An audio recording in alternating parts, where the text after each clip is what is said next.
Welcome to You Hate to Hear It, where three musicians listen to a song, we watch the video, we talk about the artist, we discuss the lyrics, maybe the instruments as well, and then we decide how we feel about it in the end, whether it truly deserves our vitriol, or, maybe it's actually not as bad as we thought in the first place. So, yeah. Hello, I am Andrew. I'm Ryan. And I'm Brian. Welcome. Hey, everyone. Hey, welcome. No, actually, you know what? You've been suitably welcome. Just sit the fuck down and listen to the goddamn podcast, all right? Put on your seatbelt. Chill out. Yeah, put on your seatbelt. Mm-hmm. Put on your bike guard. We're talking about two songs tonight that people recorded without having shit in their mouth, which I respect. I like that. I think that's cool. Mm-hmm. Yeah, we're dipping back to a simpler time where you just had your mouth and your tongue and you just sang into the mic, and you didn't need to stick a bunch of crap in there. Yeah, you may have had a whale tail thong poking out of your low cut jeans, but your voice was crystal clear and clean. And speaking of which, tonight's song that we're going to be talking about, going back to a simpler time, is a song so simple that it's just insufferable. My choice this week is Oxford, by Vampire Weekend. Oh, cool. I kind of give a fuck about that. Yeah, I mean, this is a band that came out and I don't know, they got everybody real excited all of a sudden. I feel like they were just all over the place. And I don't know, from the very beginning, I was listening to this kind of music at the time. I feel like I was right there. I was I was in college. I was listening to college radio, all that. And just this band never did it for me. Mm-hmm. And it sounded like four guys that got really lucky that the right person heard them and decided to make them big. And there's just so many other bands that I've heard that I think are so much more talented that never got as big as this band. And it's just always pissed me off a little bit. So, yeah. Well, I remember when I was living down in Los Angeles around when this band was popping, I just went off on a rant one night to my buddies about Vampire Weekend and how much I did not like their music. And I did not know the friend group that I was sort of trying to ingratiate into were all close friends with these guys. And they were all at this party. And I pretty much never broke into that circle after that. Yeah. What do you know? They were all vampires. Yeah. You're lucky, Ryan. You really dodged a bullet in that one. So. I think so. Yeah, because I remember you turned me on to My Morning Jacket. I feel like that's a band that's sort of adjacent to this one, but, better. Yeah. And these guys, Ezra Koenig, the lead singer, he toured with the Dirty Projectors for a long time, which is definitely an absolutely amazing band. Mm-hmm. And yeah, but then these guys just sound I don't know. They just sound like a lazy bunch of frat guys that decided to do their best to make a really trendy band, and somehow they did it. Mm-hmm. And it was, it's kind of one of those things where even so many of my friends at the time loved this band, and they were all and I was just what am I missing? Why, if all these people that I love and respect their opinion and everything, they all love this band, what's wrong with me? Yeah. But you know what? I go back 15 years later and it still just bugs the shit out of me. So I think that I've made the right choice. Yeah. It's not you, it's them. You would say that maybe it sticks in your craw? I would definitely say that it sticks in my craw. I've had surgeons look at this in my craw and they're like, "Oh, yeah, sorry, we can't remove that. That is stuck in your craw. That's not going anywhere." At this point, the craw and you have a kind of a symbiotic relationship. If we remove the craw, we kill you. Yeah, exactly. Mm-hmm. Exactly. Yes. Yes. We feed each other. Yes. Oof. And yeah, just a nasty, stinky barnacle. Just stuck on my whole situation. Well, I think that was their next album, Stuck in My Hole. They stopped talking about grammar and just started talking about just orifice trauma. So what makes it an Oxford comma, guys? The Oxford comma. Okay, so I'm not actually going to go to the YouTubes or the Wikipedias for this one. Here's off the dome understanding. When you make a list of when you say you're writing, let's say you're writing National Geographic for kids, and you go, there's many great felines in the world. There's, of course, the tiger, the lion, and the American puma. And then so it would be the tiger, comma, the lion, comma, and the American puma. And so that last one is the classic Oxford comma. Yeah, it's the comma before an and. And it's I love the Oxford comma because I actually think that it's more in line with how we speak. But generally speaking, Americans don't use the Oxford comma, but I do. And now I even actually work in government, and government is notorious for like not using the Oxford comma in writing, and it's really annoying. They're so cheap with their comma salary. I know, They're like, seriously, yeah. Take these commas out, Andrew. You know how much they save in ink every year by not using that comma? Yeah, seriously. They're doing the taxpayer a favor, Andrew. Yeah. I mean, now if they could only just cleanse their colon. So. But yeah. Oh, yeah. Yeah. Well, you know what? I had to have a part of mine removed, so now all I have is a semicolon. There you go. Yeah, it's true. Nice. Yeah. Punctuation. Hey. Punctuation would be a great name for like a punk band. That's with a K? true. Yeah. Like if it was a punk band filled with like a bunch of like high-bred, like upper class, like New York socialites, children. Like our band's called Punctuation. Yeah. Oh my It's goodness. true. That definitely sounds like a middle school punk band at like a private academy. Yeah, with their hit single MLA Format. Oh man, that's way easier than APA. Anyways, so when was the first? So this song stuck in your craw, but when was the first time that you heard this one? Because when did this song come out? It came out like what, 2008, May 26th? Yeah, exactly. Yeah. So this first album, self-titled album. Yep. Sounds like it. Yeah. Like this first, the self-titled album came out in 2008. It's even like widely regarded as one of the best debut albums. It's like, it was number 430 on Rolling Stone's 500 greatest albums of all time. Like the GOAT list. Take that, like, Aretha Franklin. Yeah, exactly. She was number 431. Oh. So yeah. Vampire Weekend's definitely better. But yeah, and so there's several singles on this. I had a lot to choose from, but I decided to choose this song. But yeah, A-Punk was the other big hit off of this album, but there were several. And and so it came out in 2008. They had 3 other albums really that were kind of big. And yeah, they all did really well. They won several like Grammys. You know, they've definitely won lots of awards. I know Ezra Koenig has been touring solo for a long time, or like has definitely done other projects. I bet that's a fun show. I bet that's a fun show to be at. Just him, just solo, just hanging out, just letting everyone know how he's so much smarter and better than them. Yeah, with his pop collar and like he has like a sweater tied around his neck, you know? Yeah. He's like, I gotta get the show over soon. Me and Buffy have a date for 9 holes. Now here's my 4-note solo. I hope you like it, assholes.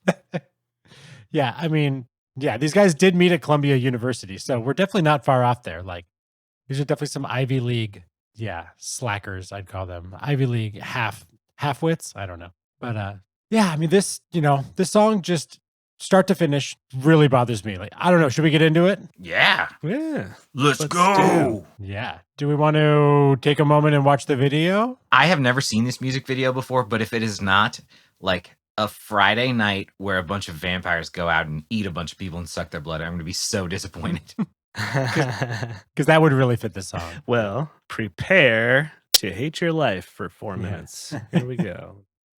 Commas are quite complicated because they don't just do one thing. Actually, commas have many different jobs in the sentence. Those 3 minutes and 24 seconds passed relatively painlessly for me. Yeah. Maybe it's because they chaptered it out like a book. You knew the progress as you were going through it. Yeah. It's like, he's the worst student we've ever had. Rushmore, like, it's so. Yes. I mean, did Wes? Hold on. Yeah. I think we all were thinking the same thing right there. Absolutely, all thinking the same thing. So yeah, so to bring it back, yes. And sorry, I didn't mean to cut you up, Brian, because you were starting to say this. But it definitely, like, my biggest takeaway from this music video, which in the context of everything else about this song, the video does not bother me too much.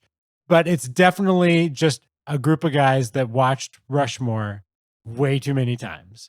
It just feels like a Wes Anderson movie. Like the font, even when it says like chapter 1, 2, 3, 4, like the font is exactly the same. Wes Anderson font. Yeah.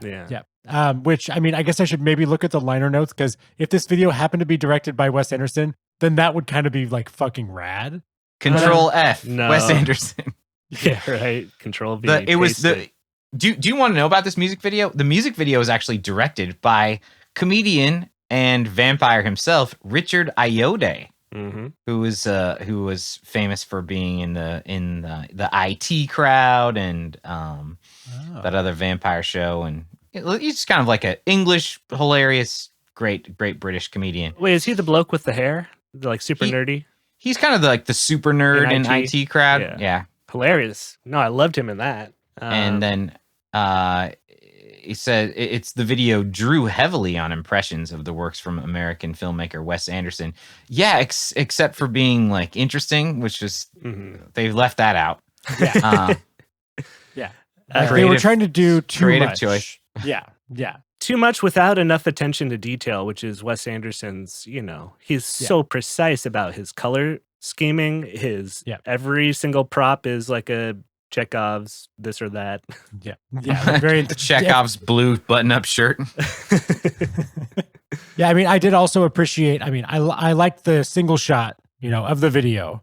It reminded me of like Almodovar or like some other great movies that have that long single shot in them. I really appreciated that.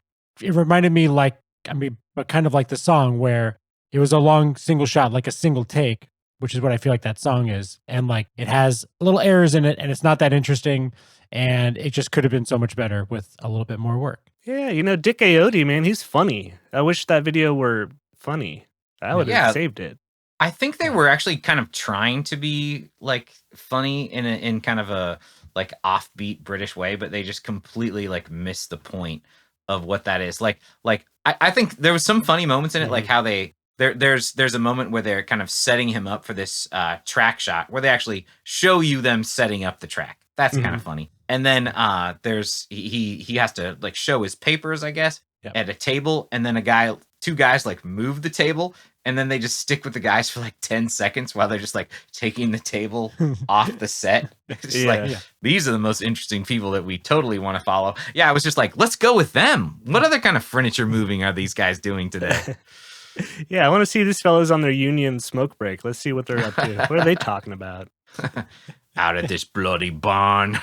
Got all these kids running around. Oh, okay. So, sorry, not to jump ahead too far, but I'm seeing there's actually like a thing about checking your passport in the lyrics. So yes. Yeah. Okay. So that sort of tracks so that why came they in had at that fellas. spot in the lyrics. Yes, exactly. Yes, it definitely came in at that spot. So it's like that really shitty Grateful Dead. Someone was telling me about this awesome Grateful Dead music video that they made when kind of music videos were young, and so the music video is essentially like a literal like visual interpretation of everything that is said in the lyrics. Oh my. So when they're like, they're like, and then I had some orange juice, and it's just like a guy drinking orange juice. Like everything that is said in the song, they just do in the video. So that's cool. Yeah. Make a video like that. That's neat. I don't think they needed all the guns. The guns didn't really serve any purpose besides as like, boys playing. Why were people shooting each other? I don't know. It made no sense other than they're like, like a 13-year-old's like, let's make a fucking music video. Like, we got to have a bunch of guns.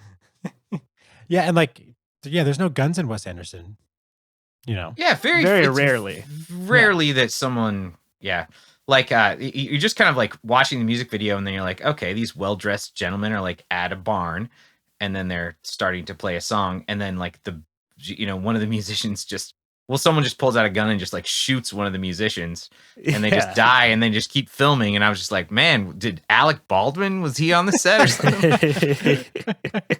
Oh, too soon.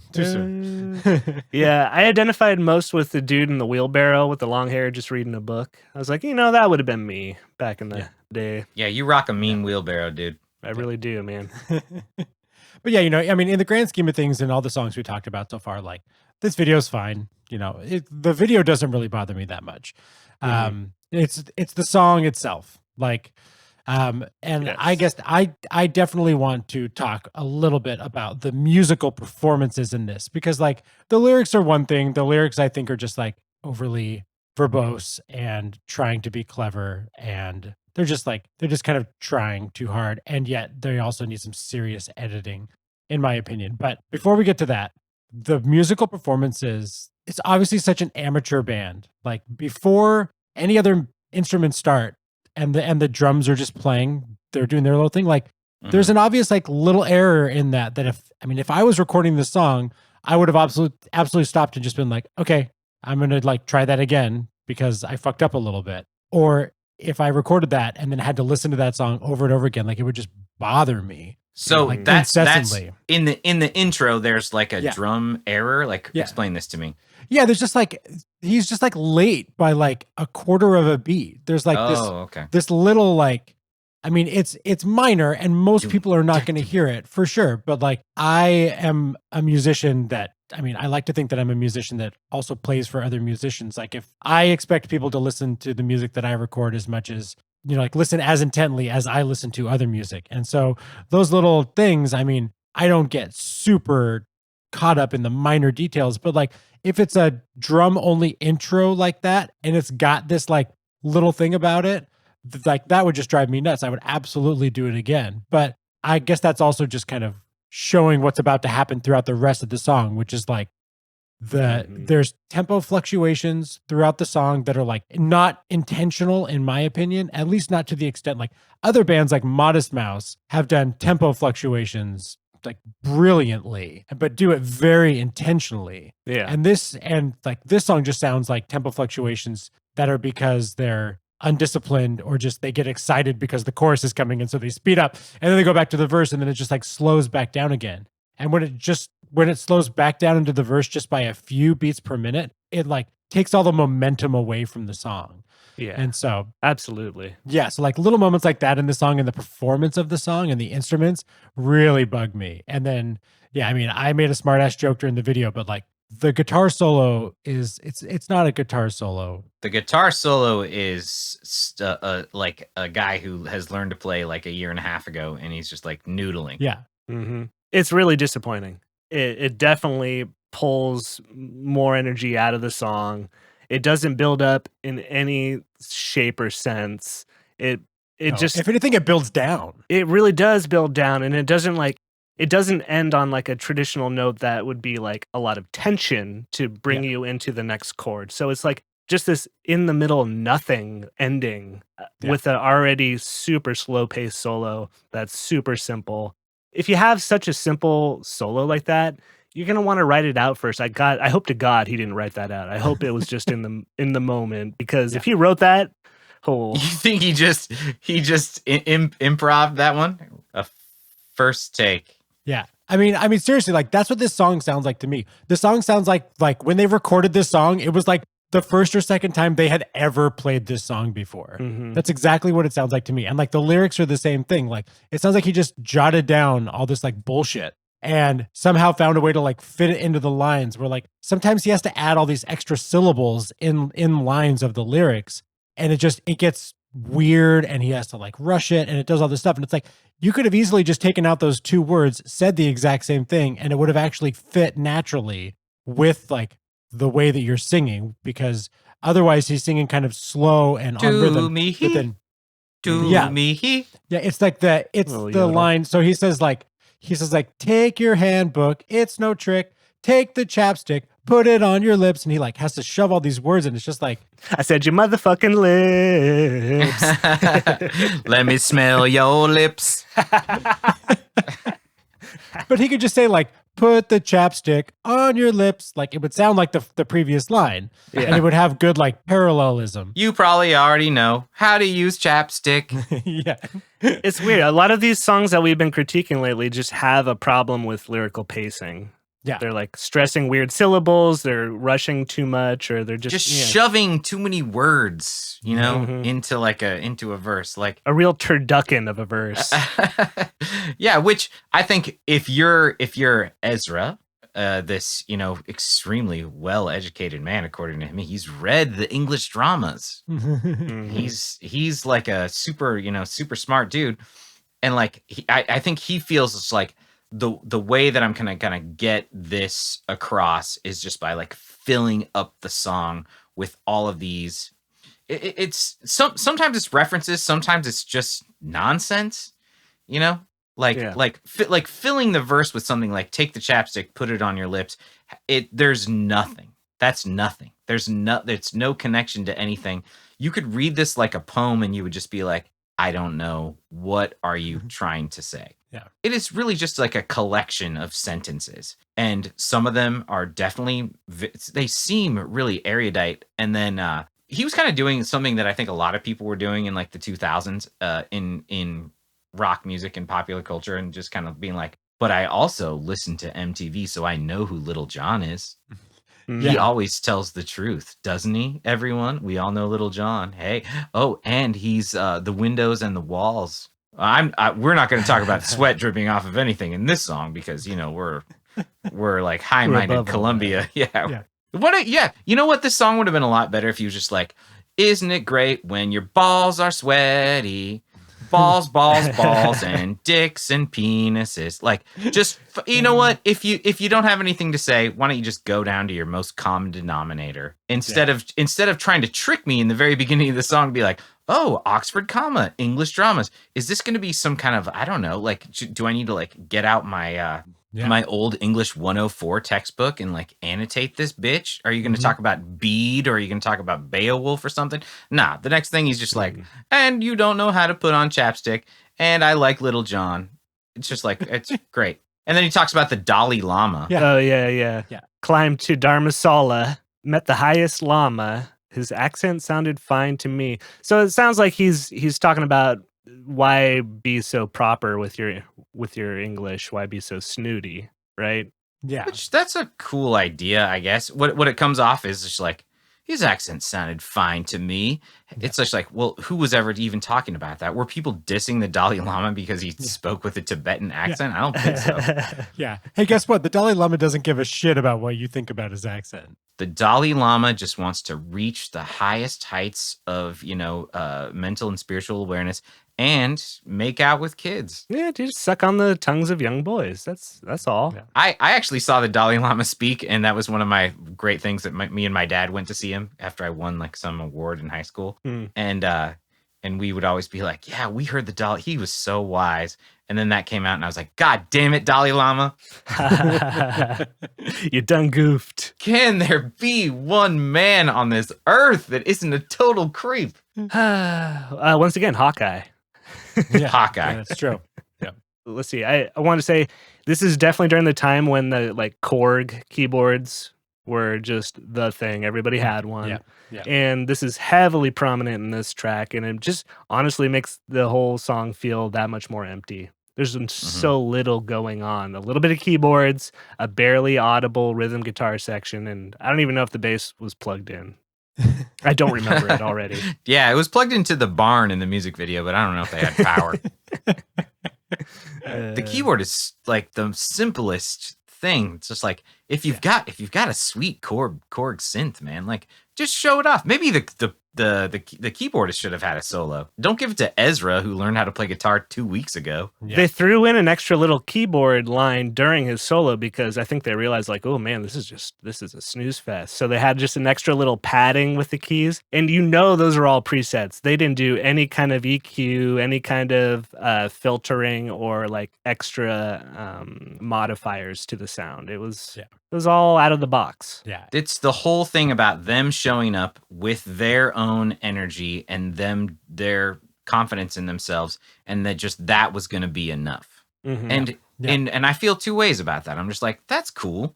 Like, yeah, I want the band to believe in themselves and what they do, of course, but I also feel like the whole like trope of like, we're putting in a minimal effort on this and that's what makes us cool. Like, I think we're all done with that. Yeah, definitely. Yeah. If you're going to be that simple and basic, you need to have a much more fun song. Yeah. It needs to express more joy than this. And this, just express the idea of like, don't try. Yeah. And like, I mean, there have been plenty of songs. Like, I love a song that knows when to create space and when to have like big breaths in it and things like that. And like, I think that's a really amazing sign of musicianship to know when to play and when not to play. But like, this song is not one of those examples. Definitely not. Yeah, and then going back also to the EQ question and the EQ comment and the Korg, same thing goes with the bass drum. Like if you listen closely to the bass drum in this, it sounds like shit. Like it just says like flappy and crappy and all that. So just another note on the recording quality there. So. Flappy crappy. Vampire Weekend, your bass drum is flappy. Yeah, flappy. Tighten. You know what? Hey, do some Kegels. Yeah. Tighten up that bass. Breathe in, hold, and kick. And Man, yeah, Andrew, you'll appreciate this. I just tore down my drum kit so it can be shipped out to Kansas when I eventually get out there. Mm-hmm. Dude, I took apart all of the hardware on that thing, from the mounts to the little tiny drum head holders. All the lugs, or like, I mean, like you didn't take off all the lugs though. You just did you take off the heads? I took off all the lugs, brother, because they're all gonna stack inside of each other like nested Matryoshka dolls, and then get packed into a box. So it took like a good fucking 10 hours to get that drum kit. Sure, it did. Wow. I can appreciate the trials of a drummer a lot better now. Yeah, well, you might show up to Kansas, Ryan, with a flappy bass drum. What are you going to say about yourself then? I'm going to say, get it tight, son.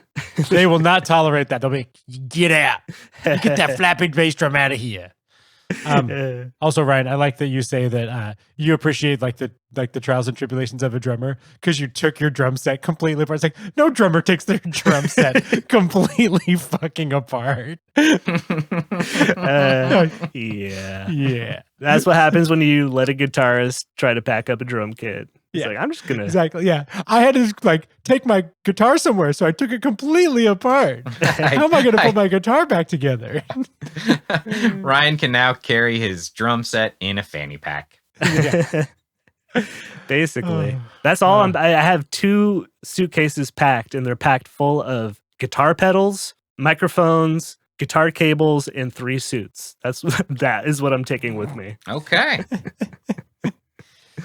All right. Well, I think it's time for final judgments on good old Oxford Kama here. So tonight we're going to say, did Vampire Weekend suck your blood and give you eternal life and great strength and power? Or did Vampire Weekend kind of suck your blood and, you're feeling okay, but you're just like, I'm kind of tired now? Or did it suck your blood and make you feel anemic and you are not going to be part of the immortal race now? I think you know what? I think I maybe have the most positive feelings about the song. Because I just never thought about it. And I think that most people, when they heard this song, they're like, "Wee, this is fun." It's just I was asleep. This song snuck up and bit me in the butt, and I never noticed it. Took some blood, and I woke up, and I was not super powered at all, but I was feeling normal. It was I had a mosquito bite after this. Yeah, and I also kind of get a kick out of some of the lyrics, just how stupid they are. But that was before I actually read them, because I thought the line was, "Why would you lie about how much coke you have?" Yes, same, dude. Me too. And I was like, that's so much better. That's pretty cool. Coal? Yeah. Come on, give me a break. What the fuck are you even referencing? You guys snorting coal over there in the East Coast? What's going on over there? Just black all around their nose. They stand the coal miners. All right. Yeah, I'm gonna say this. After I was bitten, it's a little more severe symptoms. I think I had to take my quinine because I had a touch of the malaria. It was kind of rough, and especially when I'm alone and I hear this come on, I am actively turning this off. I'm saying, "Fuck, is this trash?" If I'm in with company and this comes on and people are kind of vibing to it, I'll just kind of let it roll off, my back. It's hard to not judge this against all the other trash we've been getting into. Yeah, because it really does make this a fairly decent song. Did they tour with Leah Kate or? Well, that's the thing. They were touring with Dirty Projectors. I mean, matched up against them, they couldn't have been doing great. No, they were definitely opening up for Dirty Projectors. Yeah, and I would be very disappointed if this is what I heard before they came on as the headliners. So and if someone came up to me and was like, "Oh, you like Dirty Projectors? Check out this song," and they put this on, I'd be like, "Get the fuck out of here!" Get out of here. What's funny is the People Also Search For has a really interesting thing in there that just does not make sense to me. Thieves in the Night by Blackstar. Huh. Oh, shit. I have that also. Isn't that weird? That's just nonsensical. It's like, would you like something actually good and lyrically satisfying? Here, try this. Yeah. That's like McDonald's being like, would you like French fries or celery sticks? Oh, yeah. See, I've got a much more appropriate, like People Also Search For, which is Len, Steal My Sunshine. There you go. Mm-hmm.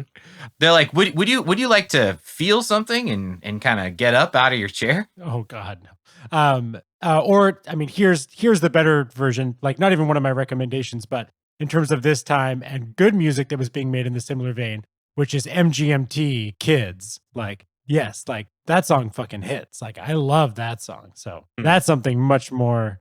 But yeah, to give my judgment real quick, I mean, I think I've made it relatively obvious, but I will say that when I was bitten by Vampire Weekend, I went full on Blade, and I like, whoa, cool, Daywalker over here. Yeah, exactly. I almost turned, but then I didn't, and so now I've made it my mission to destroy all Vampire Weekend, and look good doing it. And look good doing it. Exactly. Man, my favorite part of that movie is when he like tosses the fucking ninja stars or whatever. Yeah, was that the part, or he like shoots some vampire and then he just does a fucking epic fist pump and you see him go, yeah, yes. Like grin. Like he just hit a 3-point shot. Yeah. Dude, my favorite part of that movie is where after he kills the bad guy and he just kind of looks around and he kind of mumbles to himself and he's like, some motherfuckers are always trying to ice skate uphill. Yeah. And I'll like say that to myself sometimes. It's just so on point just about life. It's just like, yeah, you nailed it, Blade. You've seen it. I'm pretty sure that was like a circa 2000s hardcore band track title for sure. Mm-hmm. Nice. Somebody nice. Quoted that. Yeah, like it kind of like, and you will know us by the Trail of Dead, but exactly. Instead it's some motherfuckers always trying to ice skate uphill. Yeah, it's Godspeed You Black Emperor. Some motherfuckers always trying to ice skate uphill. I love it. All right, cool. Well, recommendations. Yeah, Brian, why don't you go first? Well, this song really reminds me of a time in my life when I was like in college, just like got cut off from the internet because I used my Kazaa too much. So I was like, well, how am I going to get in touch with new music? I guess I'll just watch Saturday Night Live. So I was watching a lot of Saturday Night Live, and I definitely remember watching these guys come on Saturday Night Live and be like, oh, okay, that's what's going on. And it really reminded when I see this guy play his guitar so just joylessly and violently and like artlessly, I was really reminded of a band that does that exact same thing, but whose song that I actually really dug at the time, not that I listened to it that much, but if it comes on, I will actually like it, which is Last Night by The Strokes. Yep. Yes. If you want to hear someone just like hitting their guitar hard and it actually sounds good, like Last Night, it's awesome. Right. And absolutely. Also the fucking lead singer totally kills it. And he's also a guy who's dealt with addiction and kind of come back from the brink, which is, we're fucking proud of them for that. So hell yeah, The Strokes. What he lacks in affect in his songs, he makes up for in talent. He's a talented singer. Their guitarist is a talented guitar player who has very interesting solos. I can't agree with you more. It's just a superior band. And I would say, like, I have a very similar history, like where when The Strokes came out, I didn't really like them either. But then, like about 4 years ago, I was kind of like, okay, I'm going to like go back and check them out. And then I went back and listened and I was like, oh no, I was wrong about The Strokes back in the day. And like, yeah, like I absolutely respect their place in music history and all of that. But Vampire Weekend, upon further review, still sucks. So yeah, good call, Brian. Yeah. Woohoo. I finally had a good one. Yeah. Finally, whatever. Your recs are on point. Thank you. Yeah, I mean, okay, while I agree with your recommendation, that's a better choice people should listen to. I still will never put on The Strokes, personally. I just want to make that clear. It's okay. The first album's great. The first album is fucking awesome. They have that really crazy guitar run in one of their songs on that first album, which I appreciate. But that's all I'll say about them. When it comes to a band that is not super proficient at their instruments yet has a lot of fun and gets you very energized, my recommendation for this week is Los Campesinos with their song You, Me, Dancing. God damn you. That was my recommendation too. No way. Fuck you. Yes. Oh, a twofer. Same year. And yeah, sorry. I'll let you do your thing. No, please. Why don't we just tag team this if we're both recommending it? Because I think we both had the same experience. We were living together, I think, at the time. We played it all the time in our flat. Oh, no, you found that song and we're like, Andrew, check out this song. And we were both that song is amazing. So good. It has the little, not timpani, but bells, basically. Yeah, they're hitting the bells along with it. Yeah. It's just a great chant. There's a bit of the British invasion flavor to it. It's so much fun. It's such a good song still to this day. And they're not great at their instruments. They're kind of, basic. But it doesn't matter because you're having so much fun anyways. Yeah, it's true. Hell yeah. It's true. And the music video just fucking rocks. Epic. Epic Cartoonage. It's such an epic animated video. Yeah.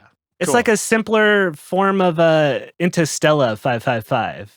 Interesting. Yeah, I can see that. Yeah.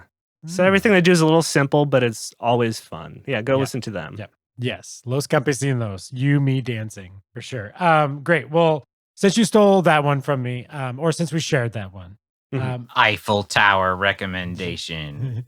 Another band from the same era, same style of music also, that I think that we've already mentioned on this show before, but I'll just give them another bump, is Tokyo Police Club. And the track to me is, I'm going to say Your English is Good for this recommendation, but also Nature of the Experiment is also an amazing track. But yeah, anything from Tokyo Police Club, just another band from this era that was really killing it. And then my one other recommendation, mainly just because it made me think of it, because the music video is that single shot kind of thing. So I'm just going to throw out Mr. Crinkle by Primus, because that music video is one of those single shots that's just an amazing, epic music video.